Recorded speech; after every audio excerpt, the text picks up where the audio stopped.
I should have been angry. I wasn't. Anger is noisy. I needed silence to do what I was about to do. 3 years earlier. We were still a family, at least that's what I thought. I was the one with a steady job, paying my own bills, sending little gifts home. My sister? No job, no plans, just a charming smile and a boyfriend who seemed allergic to work. I met him once. He shook my hand like he was doing me a favor. He talked about big business ideas without a single concrete fact. My parents laughed like he was a genius. The first cut came quietly. My calls went unanswered. My mother forgot to tell me about family dinners. Then the financial freeze. No more offers of help, no more small family investments in my projects. Instead, every extra dollar went to help him get started. When my dad called one night, it wasn't to check in. It was to say I was too critical of my sister's choices.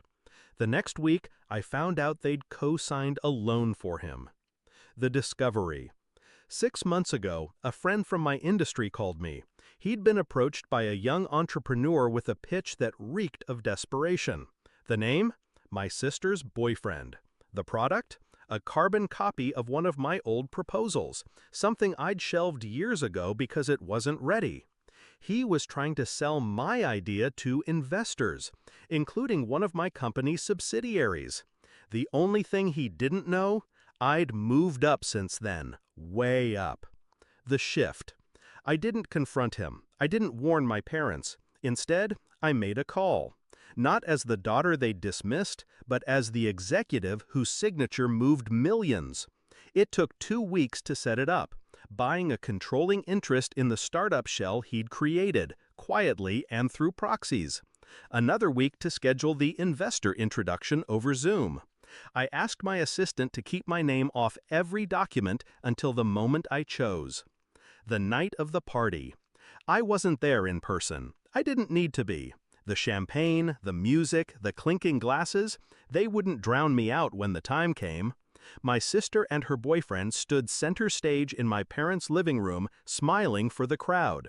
My dad raised a glass. We're so proud to introduce the mystery investor who believes in our son-in-law-to-be. The big TV lit up with the Zoom call. My camera was off at first. I let the silence stretch. Then I clicked it on. Faces froze. My father's hand lowered. My sister's smile cracked. The boyfriend blinked like he'd seen a ghost. "Hello," I said, calm as a blade. "Shall we get started?" The confrontation. My father tried to recover. "We didn't know it was you." "Of course you didn't," I cut in. "You never asked." I turned my attention to the boyfriend. "Congratulations on securing investment. I own 72% of your company. That means I own your product, your patents, and your future. As of this moment, you work for me." He stammered something about partnership. I smiled. "No. Employment.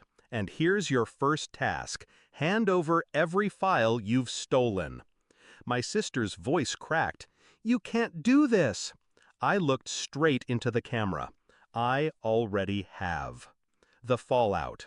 There was no shouting, no thrown drinks, just silence, thick and heavy, as reality set in. My father stared at the floor. My mother's lips were pressed so tight they turned white. The boyfriend knew better than to argue further. His contract had already been rewritten by my legal team. He was bound. I logged off without saying goodbye. Aftermath. The next morning, my phone was full of messages. Apologies, justifications, promises that things will be different. They weren't, and I didn't care. They'd cut me off to praise a man who contributed nothing. They'd told me I didn't belong. But in the end, they toasted the man whose boss was me. Some revenge is loud and messy. Mine was quiet, clean, surgical. And the best part? They'll never forget the moment my face appeared on that screen and my father had to say, "Hello, boss."